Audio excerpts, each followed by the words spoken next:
why did you stop filming in Ghana? It was poisonous. The industry was extremely poisonous. My skin was peeling, my hair was falling out. It was taking a toll. Just working in Ghana, working with Ghanaians in that industry was taking a toll on my health. My mental health, my physical health. Welcome to Do or Die. My name is Nenebi Tony.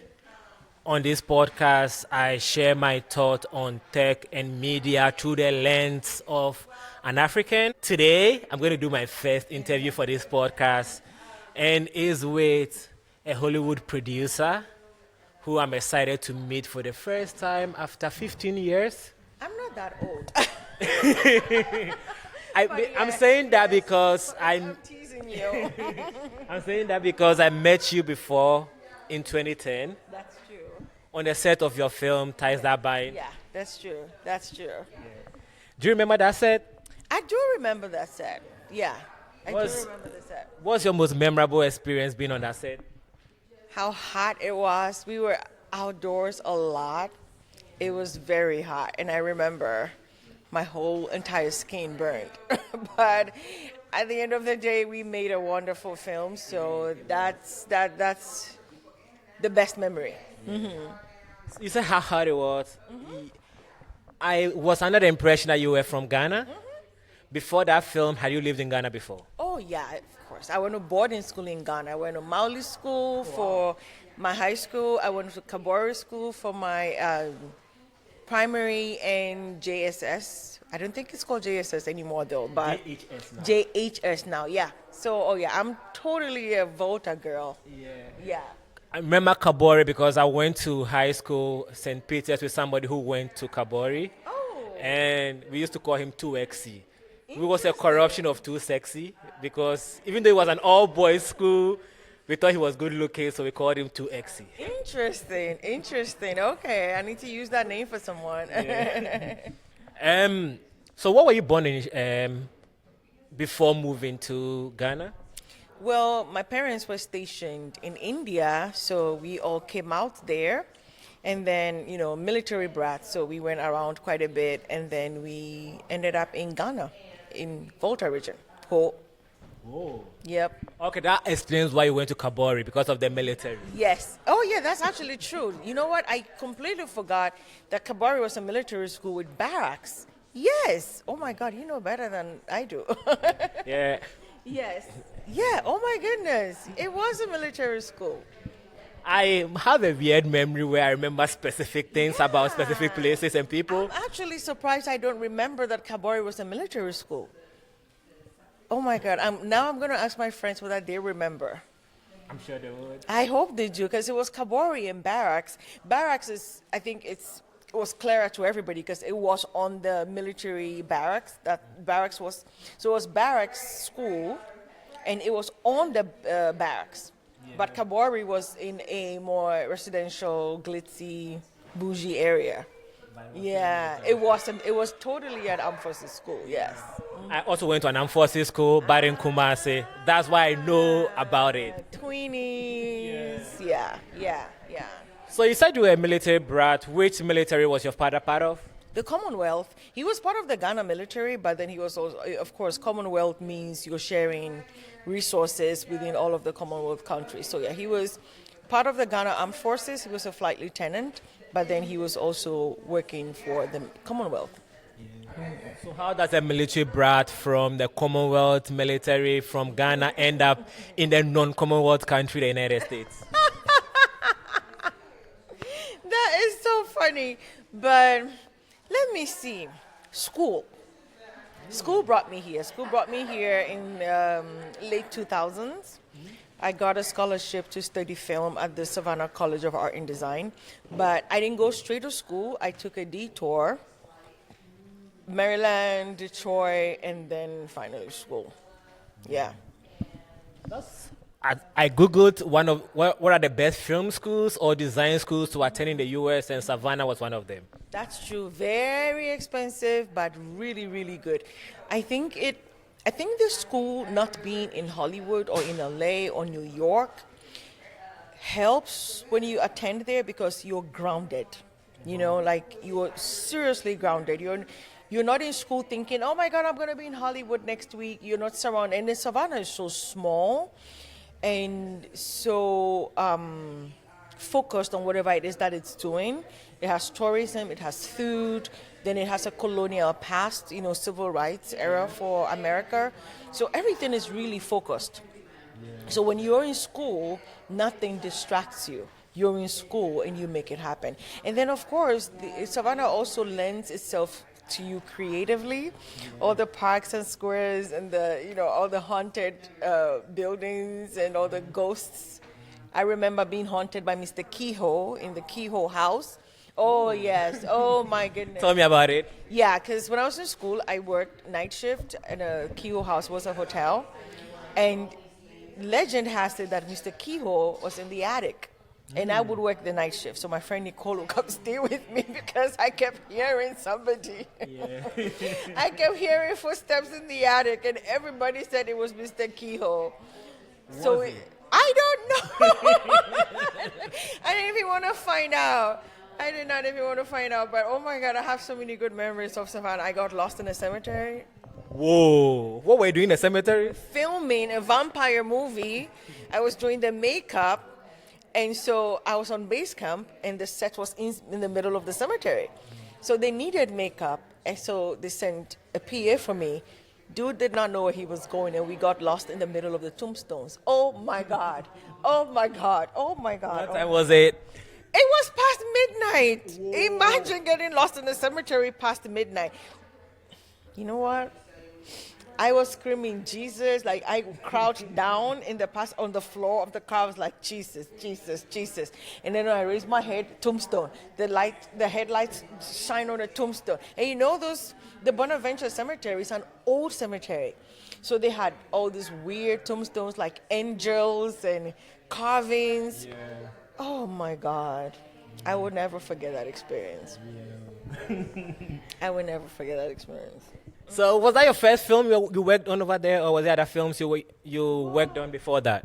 Film school, so I worked on a lot of student films. But before I came to America, I was writing. So I wrote scripts for Movie Africa, Socrates Safo. I wrote scripts for Gamma Films, which was a Ghana-Malaysia film company, the Malaysian-owned, which is now TV3, I think. Yeah. Oh, wow. Yeah, so I wrote scripts for them, and I wrote for Socrates Safo. So I was writing, not directing or producing, just really writing. So from my law of you in Ghana was that you started your film career with Socrates Safo. So when I asked you whether you did film in Ghana, you said no. I was like, oh, was that wrong? No, I never produced my own material. I was like a freelance writer, so I wouldn't really give myself that credit. Got it. Yeah. Mm-hmm. What's your relationship with Socrates Safo today? Oh, I don't really talk to him that much because I think his ideas are different from mine. But look, there is no Ghana film industry without him.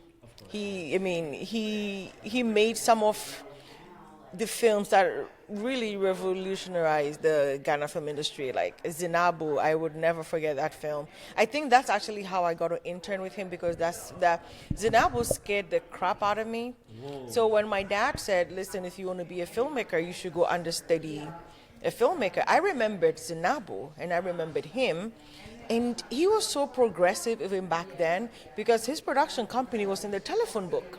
Yeah. You know, Ghana had a telephone book. Yeah. I'm not that old. I'm that old. But Ghana had a yellow page. Oh, my gosh. Ghana had a telephone book. So he was in the telephone book, and I called him from the telephone book, and he said, come intern with me. Oh, yeah. Wow. Socrates is an interesting person because you remember you asked me whether I was a good or bad journalist, and I said I was a good journalist. But being a good journalist didn't sell in Ghana. No. Because people like the gossip, the celebrity drama. Yeah. So whenever the newspaper I was writing for would put out newspapers, Socrates Safo would buy them and then feature them in his films for free because he supported what we were doing, which was to put spotlights on the business side of the film industry. Interesting. I didn't know that. But no, he's always been very supportive. I mean, his ideas may not be progressive right now. I mean, I don't really know what he's joining the industry right now, honestly. But I think one of the reasons that he and I were kind of went our separate ways were I feel like he was tired of taking risks and settled into just, you know what, the industry is stubborn. Yeah, yeah. So he just settled. But I think he is one of the few people who could have really moved the industry forward. But I don't blame him. I mean, you're not going to kill yourself for an industry, are you? And he's been doing it from the beginning. So if you've been doing it for over 30 years, 40 years. He's probably burned out. Yeah, he's probably burned out. Yeah. So now let's go back to you. How did you get into the film industry? Was it through school, before school? How did you get into Hollywood? I mean, as far back as I can remember, I was writing. Class 4, I remember class 4, we had library period, and I would gather everybody and take fairy tales and share the path. Snow White, Cinderella. I'll share the parts and I'll direct them. I kind of just like telling people what to do. Direct them. And so I've always had a thing for storytelling. You're from Ghana, growing up in Ghana, which I see so much wisdom of right now in hindsight, but we'll go back to that later. You know, growing up in Ghana, it's either doctor, lawyer, nurse, engineer. Bank manager.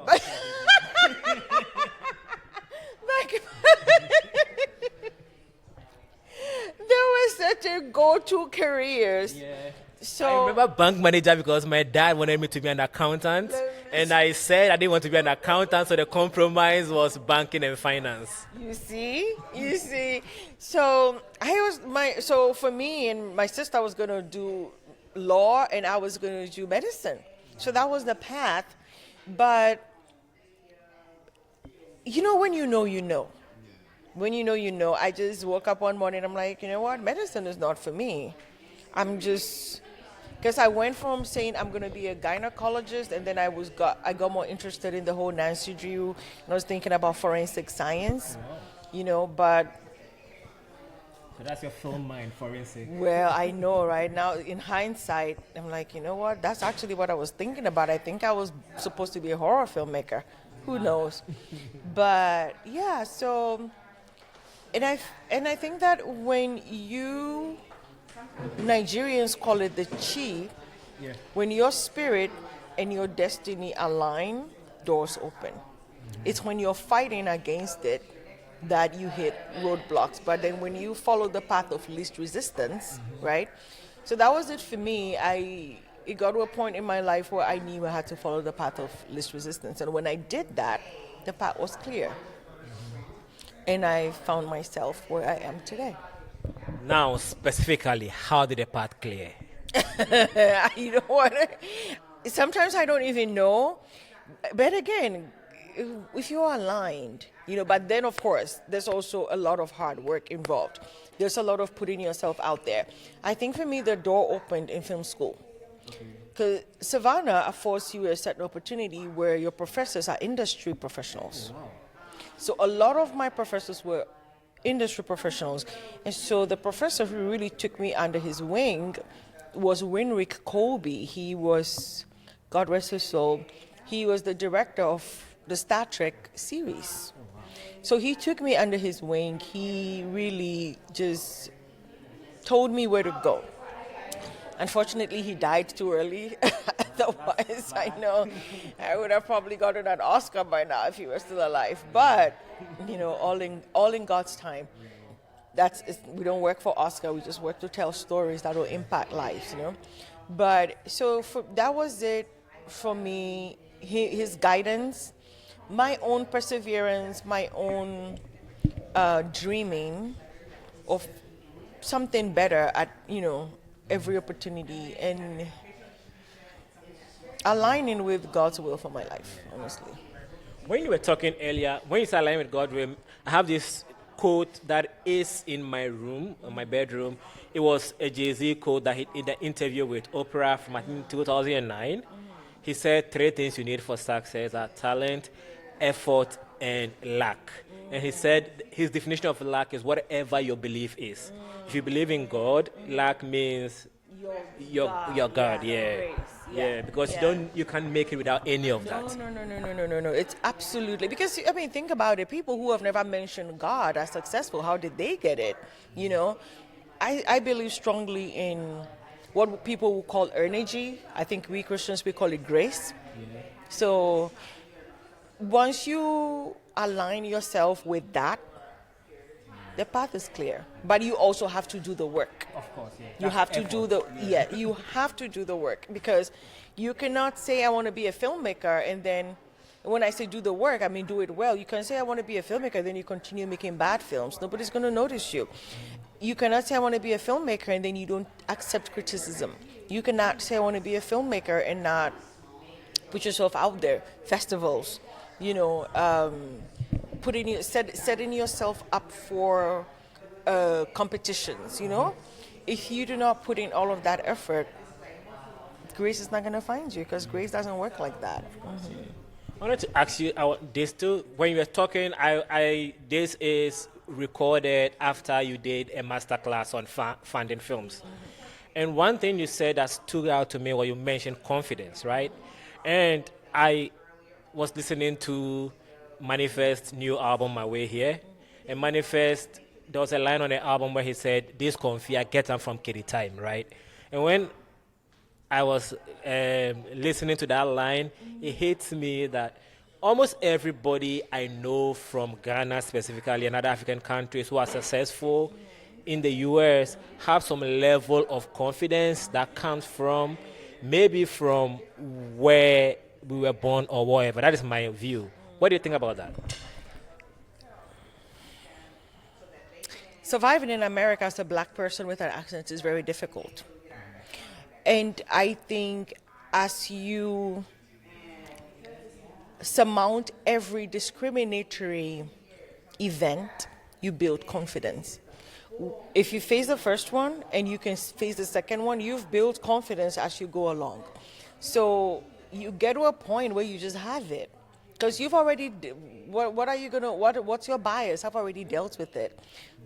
Is it my accent? I've dealt with it. Is it the color of my skin? I've dealt with it. Is it my heritage, where I'm from? I've dealt with it. So you do not allow any of those things stand in your way anymore. And look, it's like dealing with a dog. You approach a building and there's a dog, and the dog barks at you. If you cower, that dog is going to chase you. But if the dog barks and you're also like, "What's up with you?" It's going to back up like, this is not somebody I can trifle with. So I think it's the same way, because people are going to give you pushback just because they know they can. People are going to discriminate against you just because they think you're not equal to them. People are going to push you out because they think you do not deserve to be there. But do you deserve to be there? Do you believe that you deserve to be there? Take up space. Yeah. So that brings me to what I wanted to talk to you about, which is, if you're an African with some creative ambitions, most of the time the reason you move to America is to go to school, to do engineering or law or medicine. But that ambition never really goes away, and some people may want to pursue that. If you are from anywhere in the world and you find yourself in maybe the entertainment capital of the world, what is the most important thing you need to have if you want to pursue a career in the creatives? If you had asked me this a year ago, my answer would be different. But you're asking me this today when I've learned more. Look, you learn every day. Circumstances. This industry pivots every day. Yeah. You pivot with it. What I will say is this. If I were to look back to advise myself, have a fallback and then chase your career, chase your dream, right? So you said something about engineering. We talked about being bank managers, doctors, whatever. If you're coming here from, let's just say Africa, from the continent, with just a dream, with nothing else, it's going to be very, very, very, very difficult. Even more for those of us who came here much earlier, okay. But now in the America today, it is extremely difficult. You need to come prepared. But in as much as it's difficult, it's actually also easy because of the internet. Yeah. Where you can build a brand for yourself before you even get here, where you can create before you even get here, so when you come here, you have a jumping off point, right? So have insurance, have a way to pay your bills as you chase the dream. That's one way of looking at it. Another is start from wherever you are. Have a brand, have something in your hand before you get here, because the question that everybody's going to ask you is, what do you have? So what do you have? So you don't come here and then start trying to develop something, not in 2025. Maybe 1990, sure. But in 2025, we are all using the same cameras. We're all using the same internet. We're all using the same computers. You know, whatever, if a Tesla comes out today in America, it's in Ghana tomorrow. So you have no excuse not to have something, not to start building something where you are. I can affirm that because when I lived in Ghana, when I was working in the media, Ameya Deborah was my first mentor. And then he told me that the most important thing you need is if somebody Googles you, your name should be the first to come. So that's something he told me somewhere maybe 15 years ago. So I started making sure that anytime I publish something, it will be under my name. Anytime I did anything, it involves my name. And then when I moved to the US, whenever I was going to meet anybody for anything, it could be a date, they would be like, I didn't know you did so much in your life. I Googled you. And I wasn't even thinking about that. And so I can confirm that in real life, that is a very practical advice. Yeah, that's true. You did the right thing, because right now everybody Googles, and that is and that's what makes me sad about the landscape in Africa, or in Ghana. Let's be more specific, where we do not have a healthy media space, where the media is very brutal. It doesn't encourage growth. It doesn't encourage collaboration. It encourages division. So if the media, I'm not even going to say we, because I'm not part of that ecosystem, but if they are going to be building such a divisive media landscape, they are destroying the art and the artists before they even step out. And this is something that I have always hammered on, and I don't think people really understood what I was saying, maybe because the internet hadn't really caught on, back then. And that's why when I was like, are you one of the good ones or the bad ones? Because for developing country, the arts and the media have to collaborate so that there would be an opportunity. There will be a platform when the artists step out. Look at somebody like Lupita. You're talking about Kenya and you say Lupita. Everybody knows who you're talking about. Can we say that for Ghana? Or I don't even know who that is. But I want to be able to know who that is. You know what I mean? I want the world to be able to know who that is. Okay, but until we create an environment or a media safe space where we can do that, right? When our creatives come here, they'll have a hard time. And someone would say probably the Ghanaians who live abroad should be the one making space for creative back home, because the argument is Nigerians were the ones who would introduce Nigerian music to the American audience. That's how Afrobeat became associated with specifically Nigeria, even though it's from the whole West Africa, right? Okay. So what would be your counter to that? The fact that probably Ghanaians who live abroad are not doing much to support the creatives back home.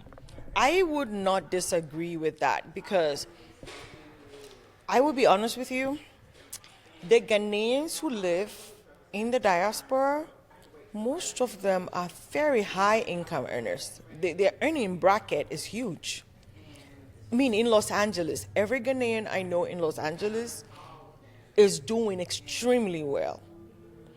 But you can't release a Ghanaian film in Los Angeles, nobody will show up to the theater.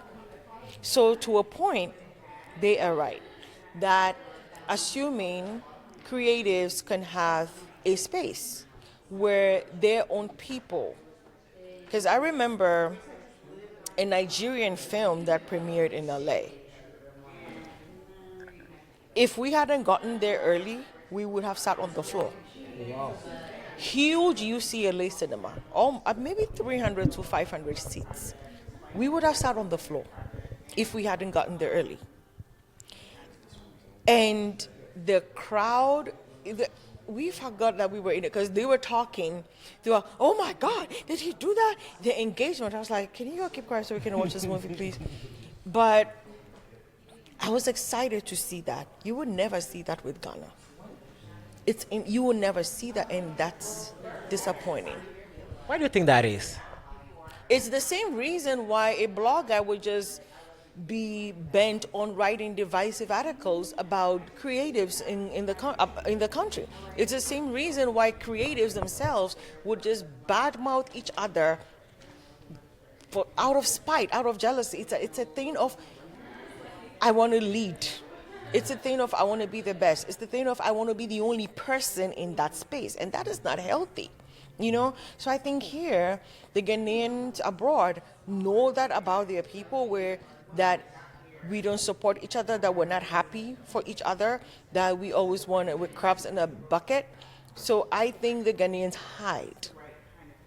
I do not want anybody to know what I'm doing. Otherwise, they're going to pull me down.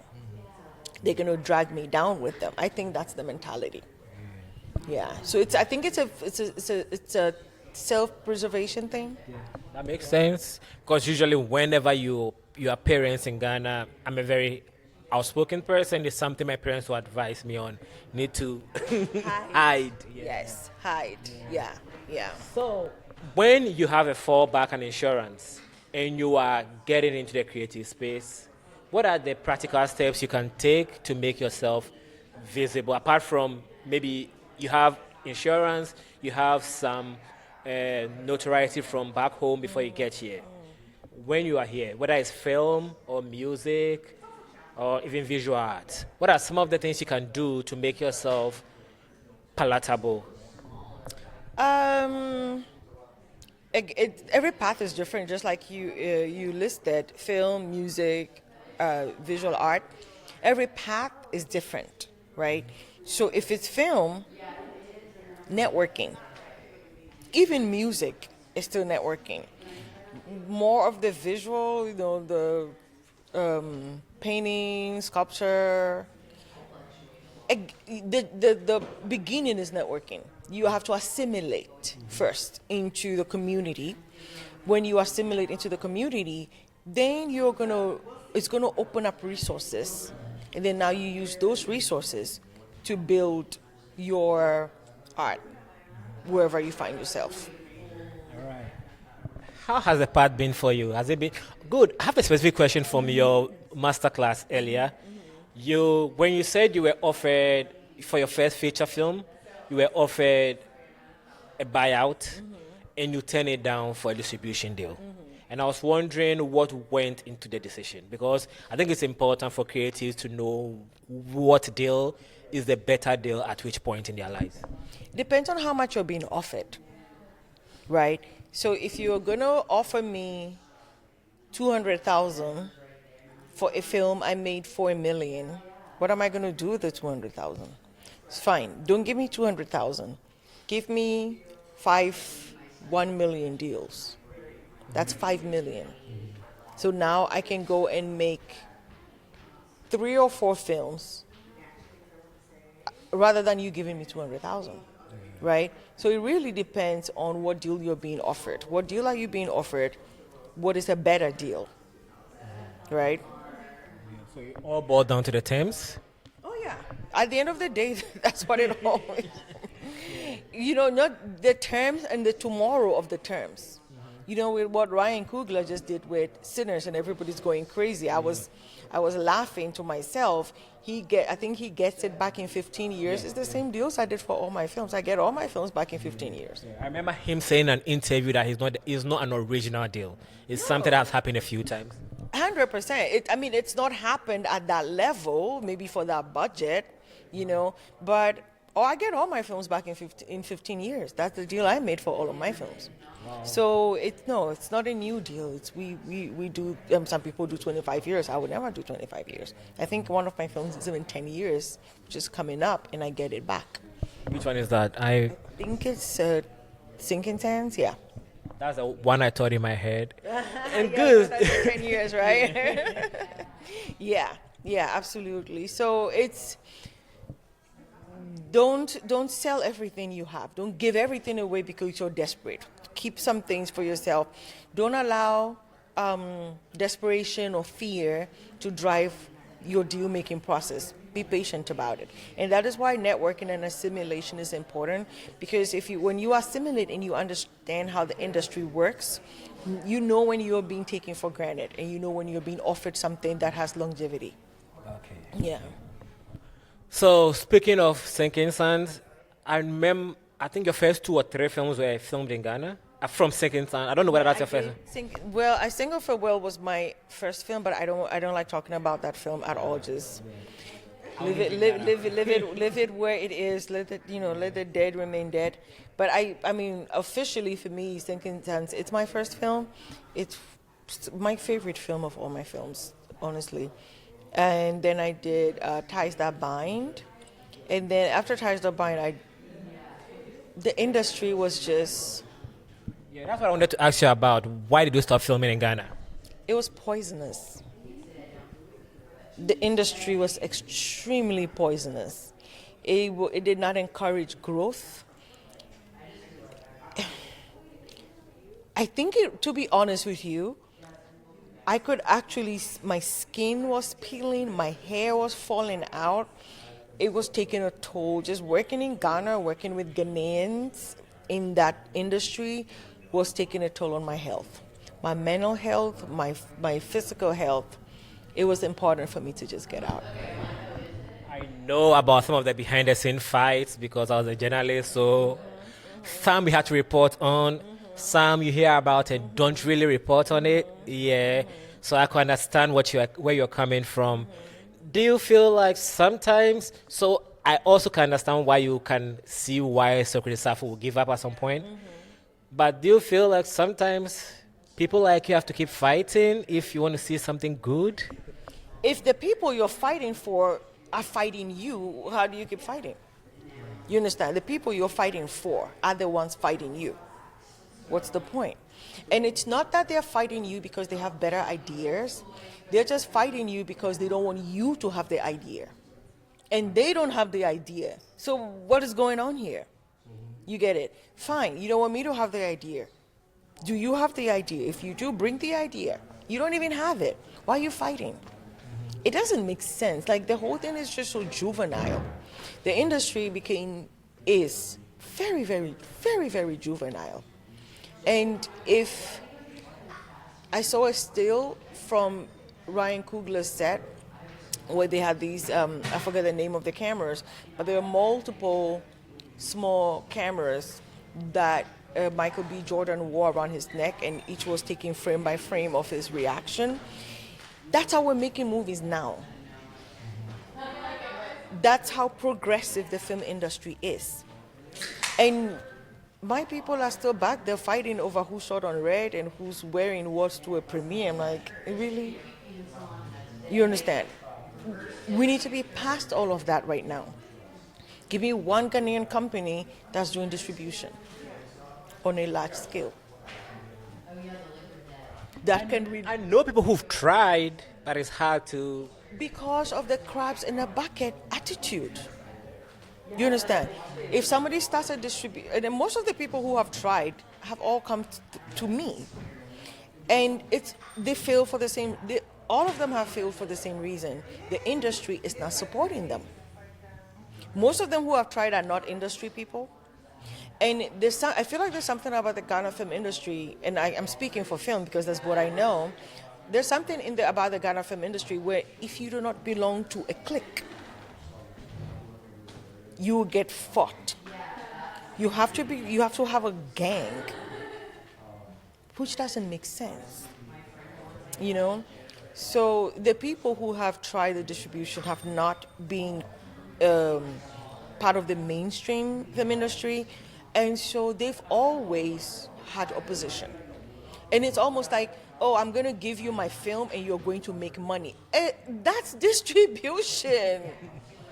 That is how distribution works. Yeah, it's like people don't understand business. No, that is how distribution works. The distributor is who's going to make the money, and then the distributor is going to pay you according to the deal you have. That is how it works. So it's not, look, we came from the masterclass, I talked about sales agents. Sales agents take anywhere from 7% to 12%. Ghana people don't want that. Why are you going to make money off my film? This person is going to make money off my film. And they hold on to their ideas like it's the most important thing in the world. They hold on to their material like have you seen all of the material that is in the world? You know? And I think those are the things that are holding the industry back, because people are not collaborative. People are very, very, very, very, very self-centered, very, very territorial. There's a certain insecurity that wants to win all the time, be the only person all the time, be the first. And I think at a point I did this until I was like, that is so juvenile, where, the first this, the first that.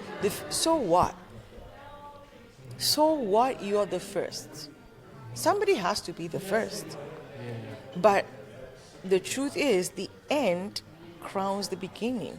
So if you're just going to call yourself the first, without worrying about who is coming after you, who are you bringing with you, and what about the end, right? If you're the first and you're the first and that's it, that's an indictment on you, not necessarily the entire industry. And I know somebody's probably looking at me like, well, you made it into Hollywood, who did you take with you? It's not for the lack of trying. You would try to take people with you. The people that you're trying to bring up are the people who are going to go back and then just... I don't understand it, and I honestly do not understand the Ghana film industry. When I left, I gained weight. About the conversation about trying, I think that Ghanaians had the notion of ownership and being the first. That one of the things that I learned when I moved to the US, I did an entrepreneurship fellowship, and one of the most important things you learn in the class is don't be the first at anything. You don't make money being the first. Mm-hmm.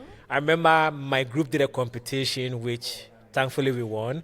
And one of the questions they asked us was, if your idea is so good, why had nobody done it yet? And you have to explain that, there were some legal constraints which are normal. But if you are like, because I'm the smartest person, how come you are the smartest person? Mm-hmm. Yeah, then your circle is too small if you're the smartest person, 100%. 100%. Yeah. So, do you have any positive memories about the Ghana industry? Because you said a lot of things which I can relate to and I get, right? The story landscape in Ghana is endless. I think my next 3 stories that I'm really passionate about are actually set in Ghana. I will shoot them in Ghana, but I'm not gonna probably not gonna do it with the mainstream industry, more independent. But the story landscape in Ghana is it's amazing. The stories you can tell, powerful, and I'm always looking forward to telling those stories. I want to continue to tell stories about my people, my culture, my heritage, the history. Oh my goodness. Yeah, so those are the positives. The stories are there. And I mean, actually happy nobody's telling them. Leave them for me, I'm gonna come tell them. Yeah. I also look at telling stories like that. Yeah. Think about the history. Yeah. I mean, we talked about drums over Ashanti right now. You know, the prelude to this interview, we had a very interesting conversations, you know. But I mean, I have met some amazing actors that, you know, I still collaborate with. The locations, I mean, the potential of Ghana is mind-blowing. And I think what really hurts me and what really makes me just shake my head is people are in the middle of it. They're in the middle of an ocean and they're washing their hands with spittle. That's sad. Yeah. I see what you're saying. Yeah. Because I actually have conversation with my friends who are from Ghana over here right now. And he was telling me that the moment you move out of Ghana and start looking back at Ghana, you see a whole sea of opportunities. I kid you not. Yes. When you're in the middle, you don't know the play until you go sit on the bench, right? Yeah. So, let me give you a compliment before I ask you the next question. Okay. I think that one of the biggest contribution your time in Ghana added to the industry is the idea of design or set design. Because when we were talking earlier, I mentioned Black Sheriff, and he said he didn't know who that is. He's a rapper from Ghana. Okay. And his song, which went international, when he premiered it, he performed on a stage with water dripping on him on stage. Nice. And that stage was designed by Tony, who worked on your film. Smith. Okay. Yeah, yes, exactly, Okay. Will Smith. Okay. So I know that since your time, Tony and the work he does and the idea of having a set design became a big part of the entertainment industry in the way that it wasn't before. Do you agree with that compliment or not? I mean, I think I would agree with that compliment because I thank God for it. I give all the glory back to God. It wasn't me, it was totally Him. But I remember the first meeting I had with Tony. It was with Sinking Sands, actually. And he sketched the set, and then we built the set indoors. So we built the set, and I walked onto the set, and there was a light switch. And I called him and I said, Tony, look at the light switch. He said, what's wrong with it? I said, how long have they lived in the house? And he was like, oh. And that's one of the things that I loved about Tony. I think that moment changed everything for him. Because now, like, you see his sets and there's a narrative behind it. So, I mean, it's not me. It was totally him, you know. I mean, probably from what I have conversation with him before, and what he tells me, he always had the potential to do those things, but nobody was really contracting him that. Exactly. Like, he's never been given that playground. I agree. Even till now, I think it's only foreign films that give him that opportunity. The local film industry, I don't know if they can even afford him. I mean, he does some TV award shows that what I was referencing was a stage for TV. So. Mm-hmm. Yeah, but I think the local film industry also needs to utilize him more. Because, I mean, I don't think Tony is that expensive. And look, apart from Tony, I've worked with Albert Nee, Odoy. Oh, my God. The people are there. That's another thing about the Ghana film industry that frustrates me is that they don't make use of the crew. They don't make use of the departments. You know, the film industry is very run and gun. It's very, and I get it, it's because of financing. Yeah. But, and then I hear them a lot say, oh, we don't have financing and distribution. We don't have financing and distribution. You are not going to get financing and distribution with the kind of industry you have right now. There is no foundation. There's no foundation to the industry. There's no structure to the industry. So you are not going to get financing and you are not going to get distribution. Even if the government were to give you $300 million. That fund is never going to be sustainable because you do not have structures. You do not have strategies. So government give them 20 billion, it's not going to, I guarantee you it's not going to go anywhere. Nigeria did it. The government gave the money, the fund dried up, and I think the fund dried up before Netflix came. Netflix tried, now Netflix is out. There is a fundamental issue with the African, not African film industry, because Francophone in Kenya and those people, South Africa, don't have that problem. I think it's a problem that is unique to Ghana and Nigeria, where the glitz supersedes the work. Yeah. Yeah, it makes sense. I get what you're saying. I agree to understand to some of it.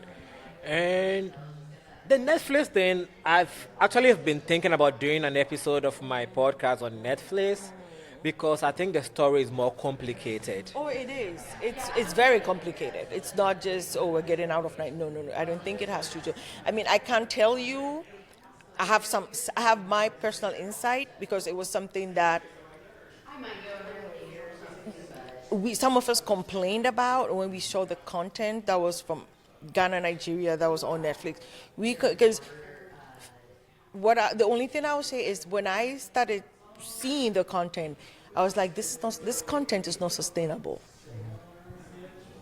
This is not the Africa that would market. Yeah, this is not the Africa that the world would put money on. But for some reason, those were the only films that were coming out. So there was no foundation to it. So I'm not surprised. Why do you think that was? Was it because of the Africans who had relationship with Netflix wanting to tell that particular type of story, or Netflix wanting that type of story? I don't know. I honestly have no idea. Maybe it was a little bit of both. Some of the filmmakers that I've spoke to, they were like, we just wanted to show Africa that is not poverty. Stop it. Stop. Who cares if Africa is poor? Who cares? Let's be honest. You live in Arkansas. Spade was telling me she went to Pineview, Ridgeville, something. I don't remember the name, but it's a black community. Yeah, I know the poor. About, yeah. Where is them poor? Is it called Pine? It's called Pine something. I think Pine something, yeah. Pine Ridge also.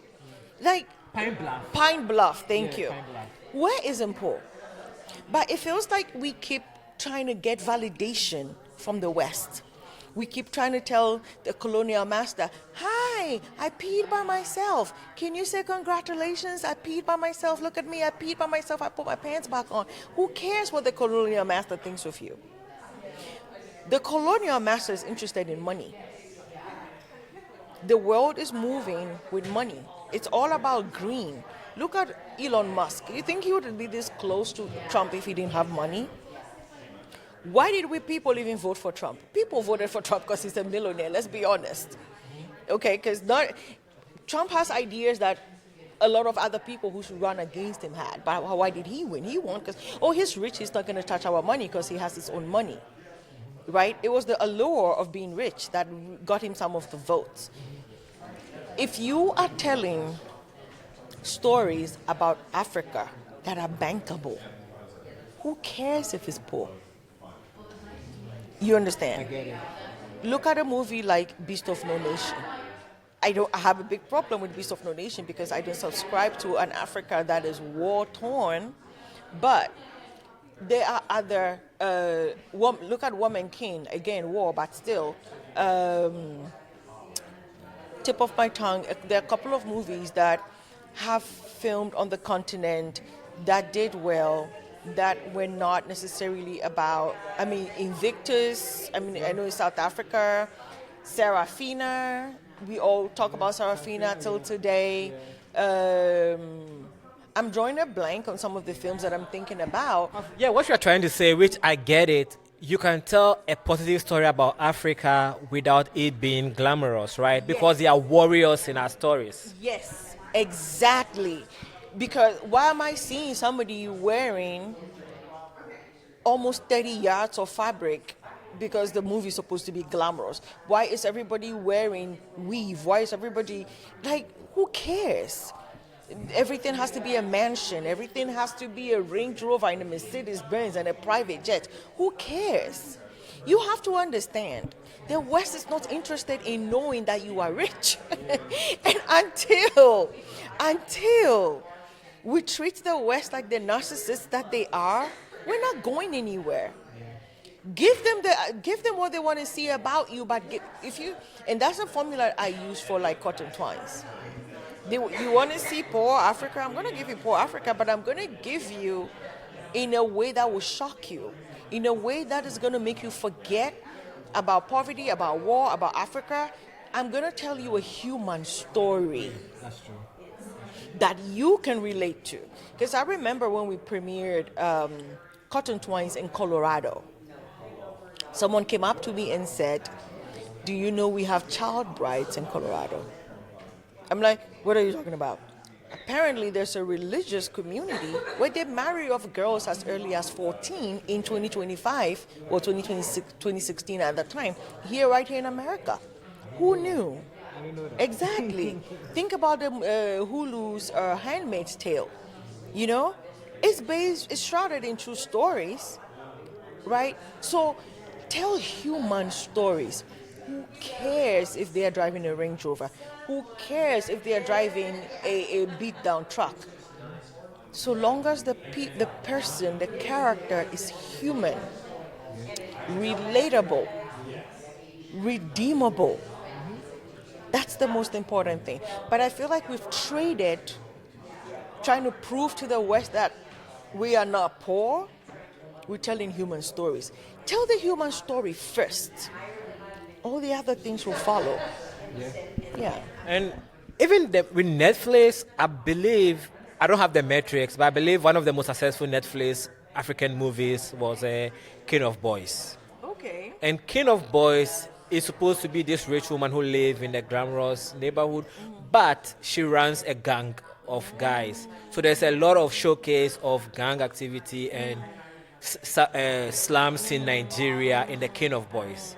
And so that story was rich in the sense that it wasn't telling a one narrative of glamour, but there is something behind the glamour which is humanly responsible, because in everywhere, even in politics in the US, there are stories of the big men using little men to do certain things. Yeah, it's interesting you said King of Boys. I just remembered the premiere that I talked about that I was invited to and we almost sat on the floor. It was King of Boys. Yeah.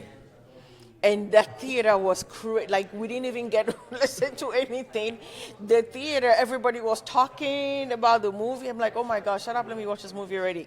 But it was King of Boys. It was a human story. It was this woman, and she was so evil, but she was also, even within that evil, she was a human being. She was a mother. She was a businesswoman. I remember that so well right now, you know, that even because nobody is flat, right? You cannot tell these stories and put people in a cute dress and just all they do is run around in a cute dress. There should be a human being behind all of that, and that is the human story.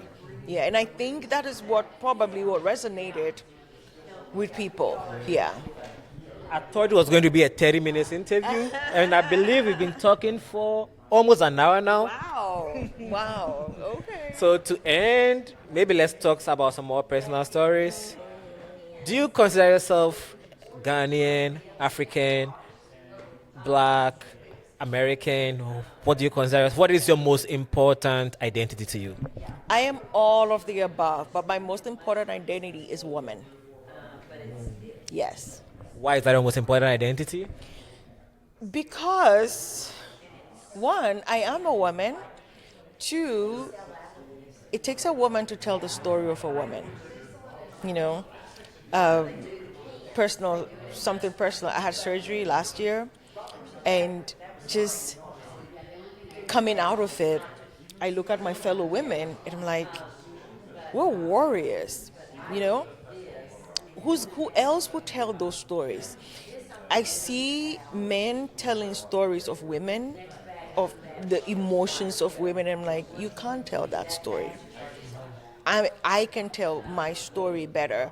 And I think it's important for more stories to be told about women by women, because the perception out there about women, a lot of it is false. Not only that, there is support that us women need to give to each other, and how best to build a tribe, but by telling our own stories, right? Giving our own selves a voice, giving our own selves platforms, giving our own selves opportunities. And of course, the young ones, the young girls coming right now, they need to be able to look at us and know that they're also possible. So yeah, my most important identity is being a woman, and what I can do for all the young women, my own girls, my nieces, cousins. Yeah. I didn't know you had kids. Well, now you know. How many? 2 girls. Wow, wow. And when you were talking earlier and during the master class, you mentioned chocolates twice. Yeah, I keep it under my pillow. Yeah. When I'm depressed, I eat it. Oh, wow. That is like, because Ghana and Ivory Coast together produces 2/3 of the cocoa that is used to make chocolate. Yeah. So chocolate is probably the most Ghanaian thing. I know, right? I know. I actually wrote a screenplay that was all about chocolate, and then Nestle did not find it funny. But maybe we'll still make that movie one day. Yeah. You wrote it for Netflix? Nestle? Nestle. You wrote it for Nestle? I didn't write it for Nestle, but it was about, if you know, there is a lot of child labor in cocoa. So it was about that. But we'll revisit it one day. Yeah. Mm-hmm. So, what is your favorite dish? I rotate. Right now, it's green plantains and spinach and palm oil and mackerel. Yes. Ooh, gosh, I want to make some. So, Ampesi and Abuno, what's the name? And Abomu. That. Green plantain is called Ampesi in Chi. Okay. And spinach with palm nut soup is called Ebuno, which means stew. Oh, I thought it was contemporary stew. But because there's no contemporary here, contemporary stew, because there's no contemporary here, I use spinach. I was in Ghana last year, and I tried the contemporary, and I'm like, you know what? I actually prefer the spinach to the contemporary. I don't know why, but maybe it's my palate right now. But yeah, that's my favorite food. I also use spinach to make the contemporary, and then a few weeks ago I tried kale because they didn't have spinach in the Walmart next to my house. So I tried kale, and now I think I prefer kale to spinach. You're not going to heaven. You're not going to pay me money to eat kale. I don't understand. No. It's bitter. It didn't taste bitter when I used it. That's what I was shocked about. Really? Really? Interesting. Interesting. You use palm oil? Yes, palm oil. I used I used chicken instead of fish. Look at who's using chicken for contemporary. Where are you from? Can you people get this boy's Ghana card? I don't know where my Ghana card is. Oh my goodness! I have no chicken. Okay, because I can't get dry fish. Dude, go buy fish and smoke it. Put it in your oven and smoke it. That's what I do. I buy mackerel and I smoke it. I put it in my oven for like overnight. Yeah. I don't like spending too much time cooking. It may be sexist of me, but cooking is not what I consider my primary occupation. But you like eating? Yes. Okay, no problem. I cook, but if it takes more than 2 hours to make, I'm like, nah. Oh my goodness, you're not sitting, you just pop it in the oven and walk away. It will brown on its own. You have to do anything to it. You should try it sometime. In my head, I'm cooking. Oh my goodness, that's funny. Now, if I'm watching a basketball game, I'll be thinking about what's happening in the kitchen. Oh my gosh, well, I love cooking. I really, really, really love cooking. So I guess for me, it's okay. What do you like the most about the country of Ghana? The food, the culture, the music, and I love my home. What's your favorite songs you're listening to from Ghana now? Okay, so my friend Emmanuel, he sends me a lot of. He actually posts a lot of Ghana music. He sends me some, but it's a lot of choral music, gospel music. Gospel music is Yeah, yeah. He sends me Joe Meadow, Tego Sisters. So like I enjoy music through him right now a lot. I can't remember some of the names, but it's really the Ghana stuff that he sends me that he posts on his profile that I get to When through our interview you mentioned God a lot, and what I mean, I assume that if you're a Ghanaian, you have to give glory to God for everything that happens in your life. But what is your personal relationship with God like? I don't know if it's being Ghanaian that you give glory to God for. Because to be honest with you, I didn't learn that in Ghana. I learned that here.